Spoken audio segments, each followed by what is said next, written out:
restarting everything.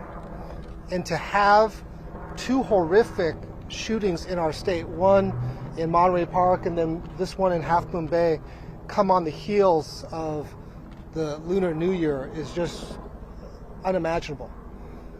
And it makes me think about everything that we've done. We traditionally say in California, we are very proud of the fact that we don't have as many mass shootings as there are in other states because of all the work we have around common sense gun legislation. But unfortunately, it is still way too easy for any individual to obtain a legal or an illegal firearm in this state. That's just a fact. We're doing everything we can to keep our community safe, but it shows that when two individuals who really absolutely have no right to have any kind of firearms, obtain it illegally or legally, there's little that we can do. And so I know that my colleagues and I at the state level, we're going to be going back to work to really think about what else we can do to further protect the community here in Half Moon Bay, but really every single one of our communities up and down the state. I know that because it was Lunar New Year on Sunday, that there's going to be many celebrations. We have our big parade in San Francisco coming up in a couple weeks. I know that all the officials up and down the state are also working very hard to make sure that all the celebrations can continue, that we can continue to work very, very hard to make sure all of our communities can really celebrate in that holiday. And with that, I'm honored to call up my colleague, Assembly Member, one of our brand new colleagues, Assembly Member Diane Papin. Well, first of all, thank you all for being here today. I want to thank our governor who's put in a long day and a long 2 days. I appreciate you being here, appreciate our delegation being here. Up until yesterday, we were to be one of those fortunate communities that wasn't a part of that exclusive club that had a mass shooting. Now we're a part of that club, and what worries me is that club is not so exclusive anymore. This community, our hearts are broken. But I'll tell you one thing, we are resilient, our hearts will mend, and we will continue to fight the fight in California against gun violence and indeed in the nation. So I thank you all for being here. We're going to be on the mend, but it is not a club I can say I'm glad we're in by any stretch of the imagination. With that, I'm going to turn it over to Assemblymember Mark Berman. Thank you, Assemblymember Papin. My name is Mark Berman. I represent the 23rd Assembly District in the California State Assembly, and I want to welcome everybody to the favorite part of my favorite part of my district, which is Half Moon Bay. And for those who haven't been here before, don't know a lot about it, Half Moon Bay is as close to small town America as we get in the Bay Area.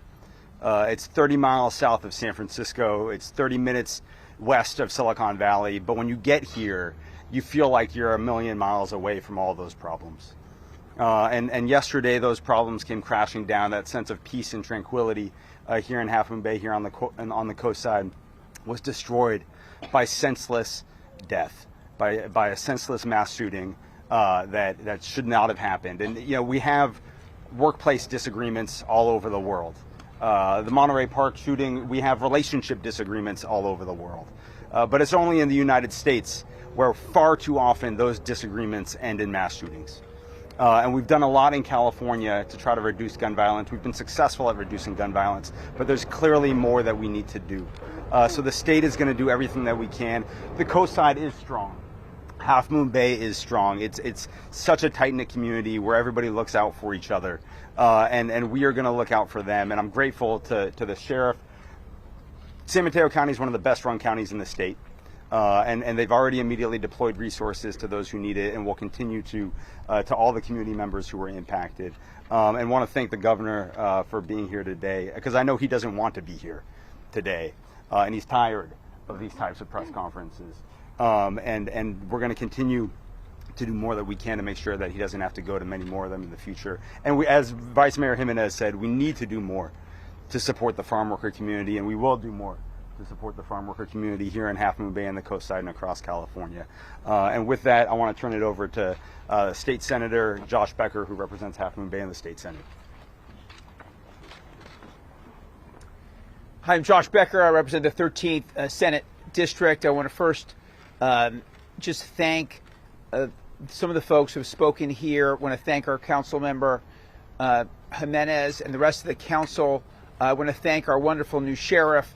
I want to thank our nonprofits like ALAS who have risen to the occasion and been here for the residents of this area and for the farm workers. People don't realize, but this is a significant farm worker community. We have over 100 farms. We have thousands of farm workers here, and it is often overlooked. But as Councilmember Jimenez said, not today. So for me, for my job, for my office, we have to do two things. One, we're here for the families, to listen to them, to get them whatever they need and ask them what they need and be here for them. And then second is to go back to the drawing board. As was mentioned, thanks to the leadership of our governor and the legislature, we do have some of the strongest laws in the country. We have 1/3 the deaths per capita than other states. But on a day like this, when there's 7 people dead, innocent people in our community, it doesn't seem to amount to much. So we got to go back. We need the political will in this country. It's not rocket science. Other countries do it. There's no Second Amendment right to shoot up a dance hall, a dance club, a mushroom farm. There just isn't the right to do that. So we got to get back until we get the Republicans in Congress to act at the federal level. We got to go back to the drawing board in California and look at every aspect of the process, to how you get a gun, how you store a gun, how we enforce our red flag laws, how we trace and do accountability for gun manufacturers. All of those things, we got to go back to the drawing board and do that. We owe that to the families who have lost loved ones here today, and to the residents of this state and the country. Thank you.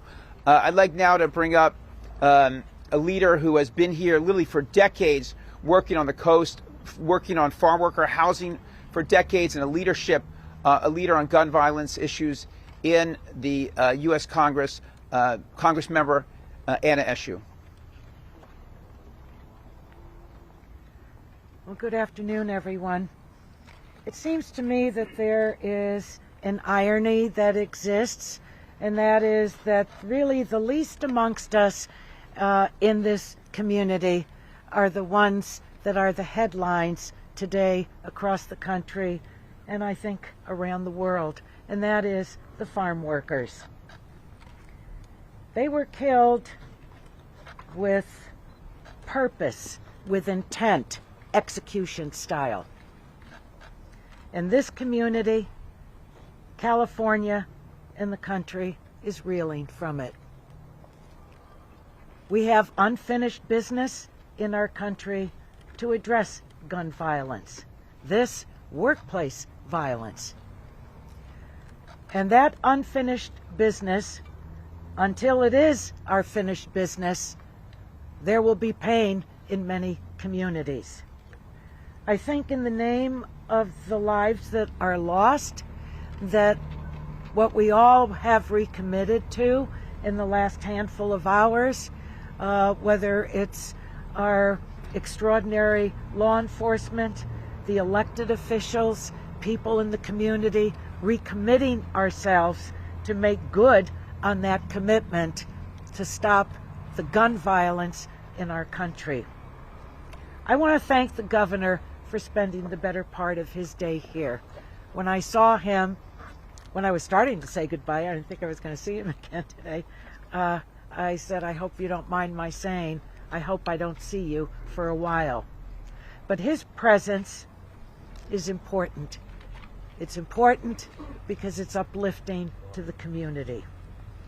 I spoke to the president today. I got to speak to him just before I left my house to come over to Half Moon Bay, and he expressed his condolences and support, most importantly, his support to the people of this community. The story of America is to not only meet the challenges, but to make good on the promises. I think that this Half Moon Bay team is going to do just that. Thank you, everyone.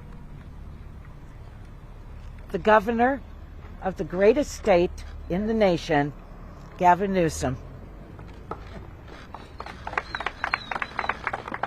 Well, Berman's right. I didn't want to be here, and I don't want to be here. I headed down. I'm processing all this in real time. I headed down 2 days ago after hearing around Monterey Park, and my first instinct was to get to my desk and open up a file. And literally out dropped the file was a bunch of these yellow cards from my talking points in San Jose, the ones at the Gilroy Garlic Festival, and then the ones literally almost 4 years ago to the week, related to the Thousand Oaks shooting where 13 people were gunned down at the Borderline Bar and Grill. Literally, these are the notes, one of them. I went down to Monterey Park and was invited to 3 press conferences like this, and I said, nope, nope, nope. I watched them on my cell phone instead as I walked around the community. And I'll tell you what, I did that selfishly because I didn't have the guts to come up and say the same things we hear again and again and again. That was covered. Sheriff Luna did a magnificent job. Local electeds did a magnificent job. We made sure of that as well.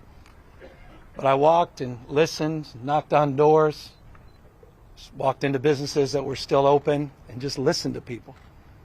Remember someone rolling up, young woman, 3 young girls in the back, and she, can I talk to you? She starts tearing up, and she introduced me to her 10-year-old daughter, 8-year-old daughter, and 3-year-old daughter, and said, can you do me a favor, and can you tell them it's going to be okay? And I said, what do you mean? She goes, well, they're supposed to be in school, but my 8-year-old said, no way. I said, how's her 10-year-old? She goes, doing remarkably. 3-year-old, she was just rolling around in the back. And the 8-year-old was so fearful because she heard the gunshots. And she knew. She actually knew they weren't firecrackers. Which in and of itself is remarkable. And she didn't sleep the night before.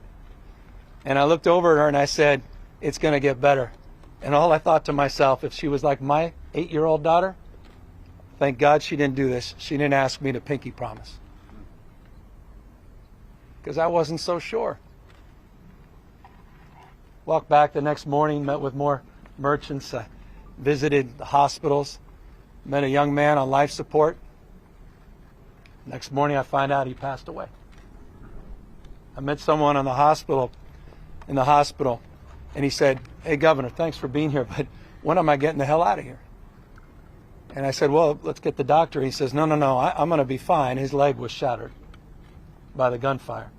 He goes, I can't afford to spend any more time here. I don't have the money. His mom arrived, Cantonese speaking. His only son arrived. And they came over to me worried he's going to lose his job in the warehouse the next day unless he can go back to work. Joaquin talks about inequality and things being exposed. Well, that's exactly what we experienced here today. Farm workers of all stripes. Latino descent, Asian descent. Asian gunmen. 39 now of these mass shootings, and we're only at day 24 of the new year. I was looking back at these same notes, and it starts, it's right here, right up on the right corner. It says Aurora. It goes down to Midland, Orlando, Buffalo, Poway, Parkland, San Jose, Sutherland, Sandy Hook, Boulder. And I started writing in Monterey Park. And now I got to write in Half Moon Bay. What the hell is going on? But it was said, and it's said all the time, only in America.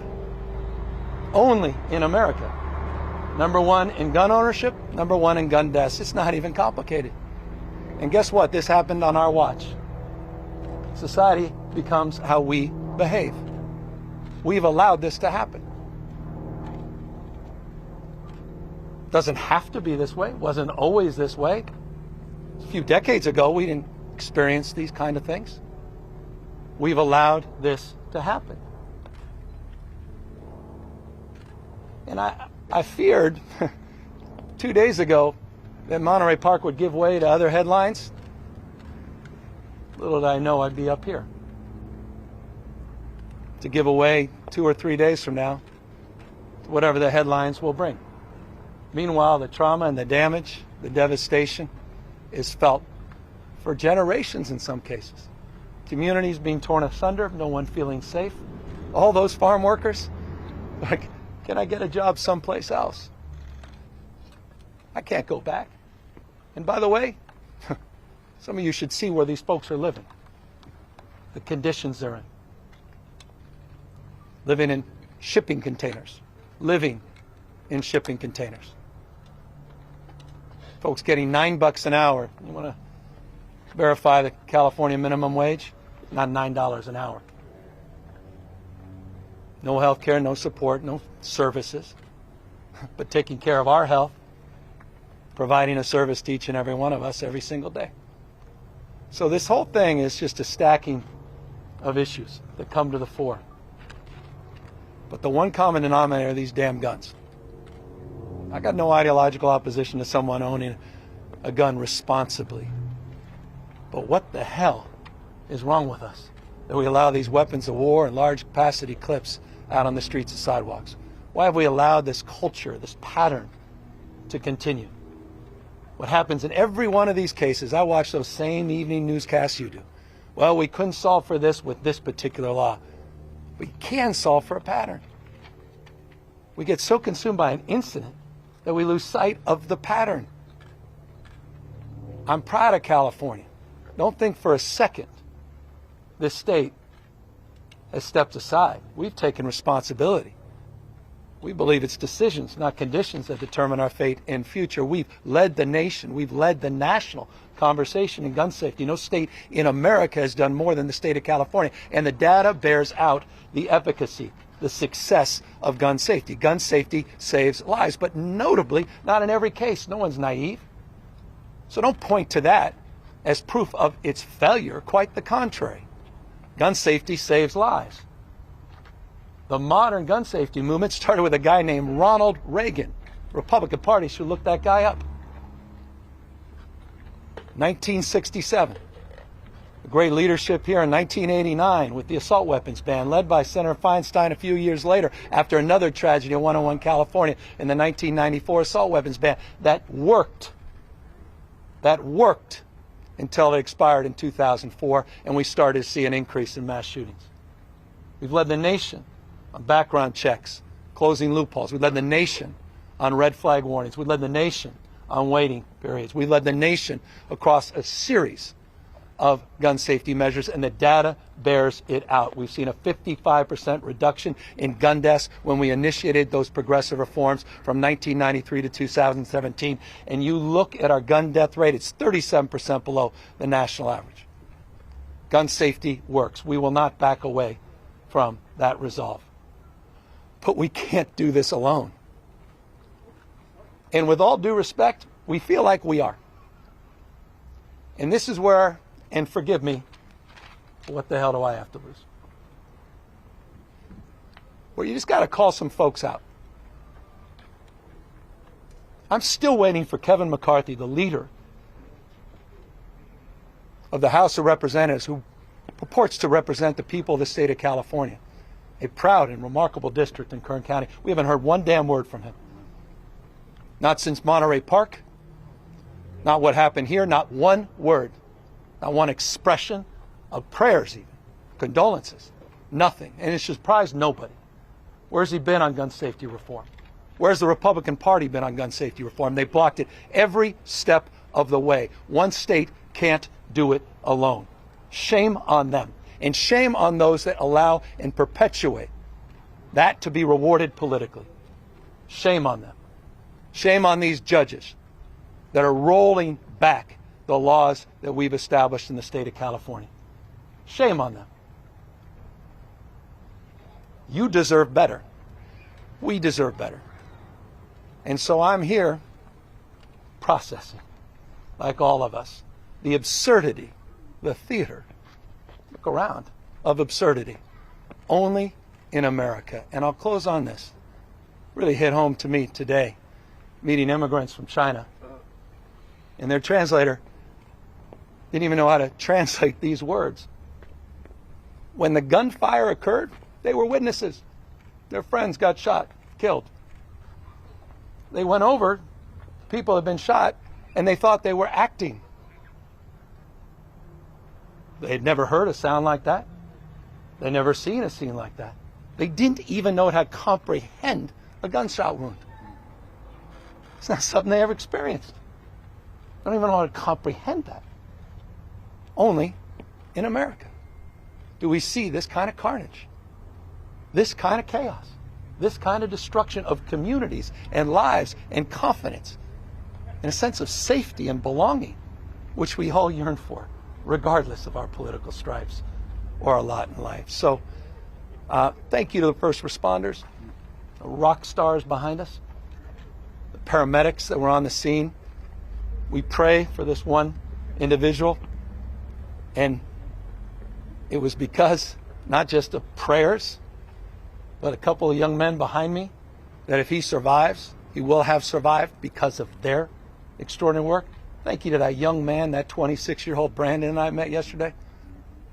This remarkable kid whose aunt told me, I can't believe it was Brandon. We all know Brandon. He was so shy. He's such an empath. I remember him, he said, aunt, when he was a kid, and he would just immediately give all his toys to the rest of the family. He was just that kid. And when we learned it was Brandon, we were so proud. Selfless. Brandon looked at me. He said, I knew I was going to die. I heard a click. I turned around. I think he was about to shoot me. I didn't know. I literally physically was submitting to that moment. And then something came over to me. And I grabbed that weapon. And I wrestled it away. He's still in shock. He doesn't even understand. We talk about heroes. Sometimes we talk about it a little too much. Kind of loses its resonance. Boy, I met one yesterday. And you know what? If Brandon can do it, we all have that capacity.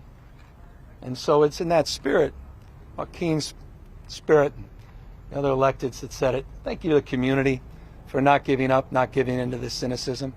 Thank you for believing in each other. Thanks for showing up today. You wouldn't be here if you'd given up. Thank you for your resolve. Thank you for knowing in your core, we can figure this out, because we can. We know what to do. It's not even complicated. We do. And we don't have to do this again and again and again. To my state, final words.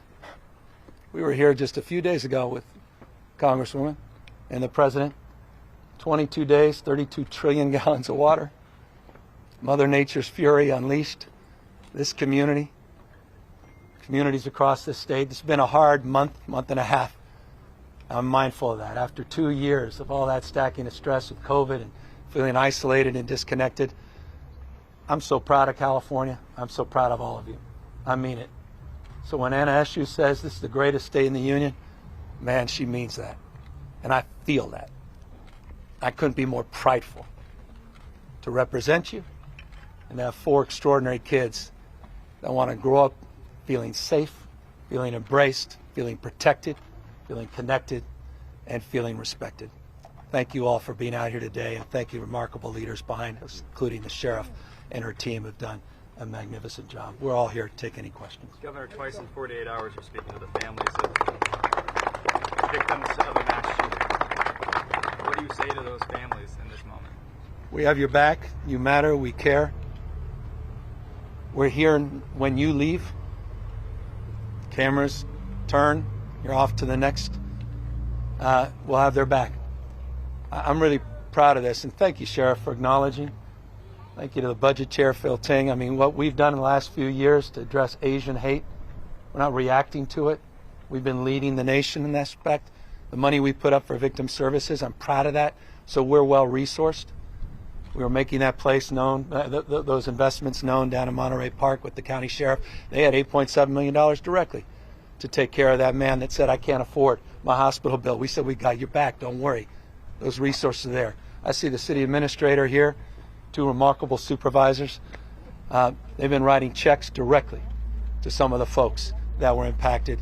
I say we have your back, and we're here not just today, tomorrow, but we're here for the long haul. Governor, I want to follow up on a statement that you made just a few minutes ago. You said that the survivors are now in hotel rooms and that they were living in conditions that are probably not right for somebody that's working in a farm. I don't know where you. Amidst this tragedy, did you also unearth that perhaps, and please clarify if I heard this wrong, but are they living in slave-like conditions in these farms? I don't want to categorize that. Look, I've spent a lot of time in the state, in every part of the state. I'm not new to some of the struggles and challenges of farm workers. I just signed a card check bill for farm workers, which no other state in the country has done, and we've done more in farm worker housing. I think we just put $100 million this year in farm worker housing, and our commitment through the pandemic was second to none, regardless of your immigration status. This state's the only state in America that even provides universal health care. So I'm not naive to these conditions. I'm just expressing the conditions that were expressed to me. And I want folks to know what we don't know. And I want folks to just be mindful. You know, when we talk about farm workers, talking about human beings, kids. We had 5 or 6 kids we were meeting with. They're sitting in the corner. Thank God. Most of them were so young. I just pray that they don't fully appreciate and understand what's going on. And folks stacked up, 6 people, small little trailers, and some even worse conditions. These floods, living in and around squalor and mud, losing furniture over the course of the last few months. Human beings taking care of you, middle of floods. Enrique was describing folks out there picking strawberries in the middle of the floods with water rushing knee high. And he's got the evidence to back that up. There every single day. And what do all the farm workers say today? We have no money tomorrow because we're not going to get paid for today. That's the reality. And that exists and persists in many states across this country. And this state is owning up to it, trying to be more transparent. But those conditions are well established and known. Governor, California, as you mentioned, has more gun laws than any other state in the country. And given the state of Congress right now and given these federal judges in the Supreme Court that are targeting many of these laws, what realistically and feasibly do you want to see passed here in California that could strengthen these gun laws? Well, we continue to iterate. We always are self-reflected. Last year we passed another dozen gun safety laws, including a right of private action for individuals to take weapons of war off the streets and ghost guns. So we're continue to lead by example, and we'll reflect on exactly what occurred once all the facts are collected in terms of Monterey Park, what happened down here, what occurred in Oakland last night, what occurs day in and day out across the streets of this state. But we're not going to back away from our resolve and commitment because it works. We know gun safety saves lives, period, full stop. And the data bears no contrary evidence. And it's incredibly important. If people want to know how to solve this, take a look what California has done, but we are not isolated. Many parts, one body. You're only as good as your weakest links. We saw that just down at the Gilroy Garlic Festival. I think it may be on the back of these damn notes, where it talked about the individual may have gotten that gun from Nevada, a border state. Federal government needs to do its job, but let's call it out. You have one party that are obstructionists.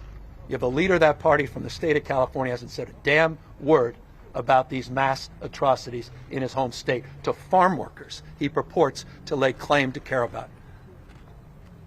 And if I seem passionate and intense about it, it's because I'm damn sick and tired of this stuff. I'm sick of this. I don't want to ever see this again. I don't want to see you again in this condition. I'm serious. I'm not making this up about all these damn notes. How many of these governors have you seen doing the same damn dance we're doing here today? But we're not throwing our arms up. We're taking responsibility. We're leading by example.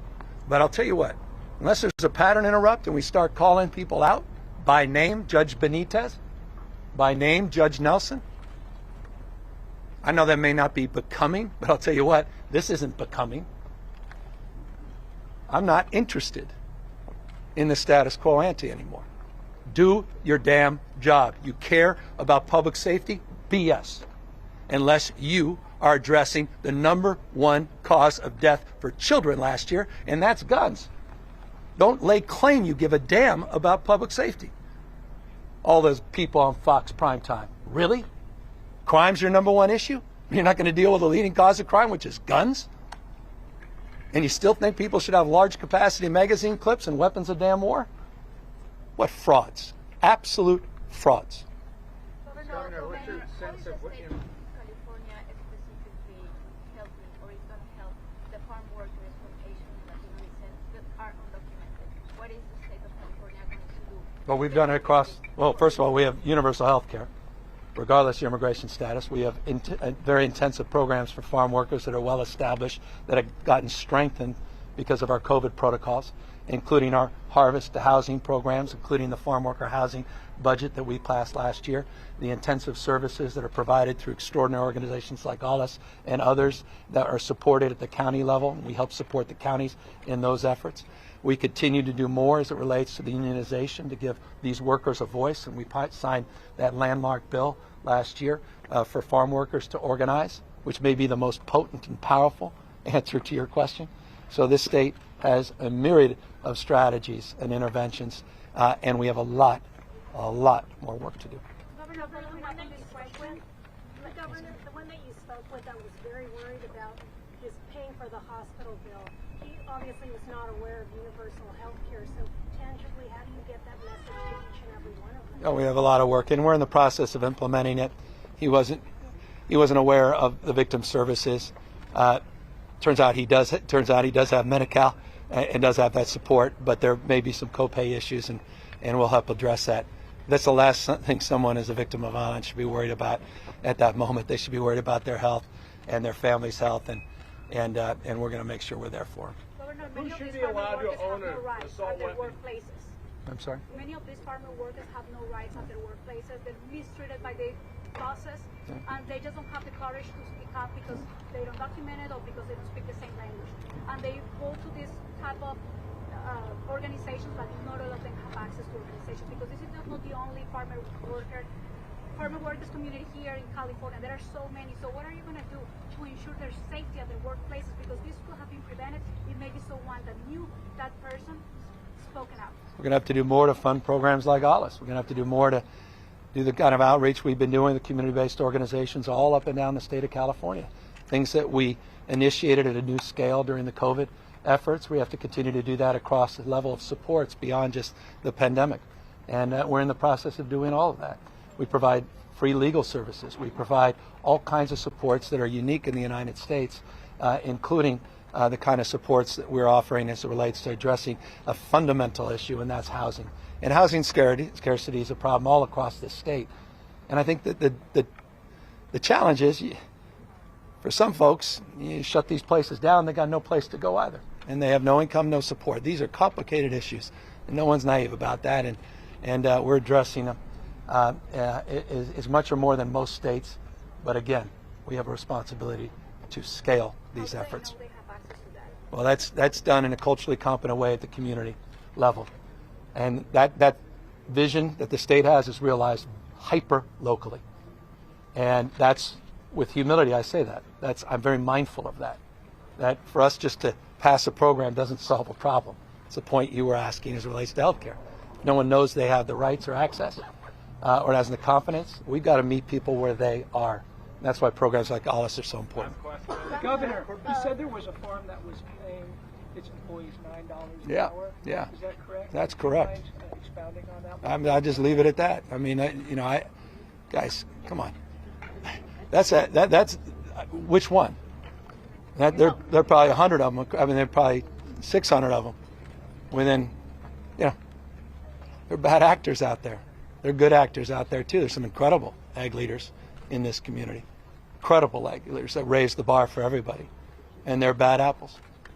Governor, a lot of Asian Americans are afraid these two cases will bring more Stop Asian hate case. So how do you think, can you make a comment with that? Well, I'm very mindful at Lunar New Year. What happened on Lunar New Year's Eve, day after. We had this tragic experience. We're supposed to be celebrating in the next 2 weeks or so, Lunar New Year's. I'm proud. Look, the Asian community is such a source of pride and strength and vibrancy to the state of California. No state can lay claim to more people of Asian descent. I grew up in San Francisco. A third of our population Asian descent. I live in a state where 27% of us are foreign born. Over a third in San Mateo County. What a gift. Majority minority state. But I'm also mindful we saw hate crimes go up 177% against Asians last year. A little more modest in some parts of the country, and we have to do more. Working with Phil Ting and others, we were able to put $156 million in the budget last year to stop Asian hate, and supported 79 community-based organizations already, and we're continuing to do more in terms of collecting data, work partnership with UCLA and others to disseminate campaigns, and not just to focus on hate crimes, but the things that aren't reported, like bullying and harassment and workplace discrimination, people that aren't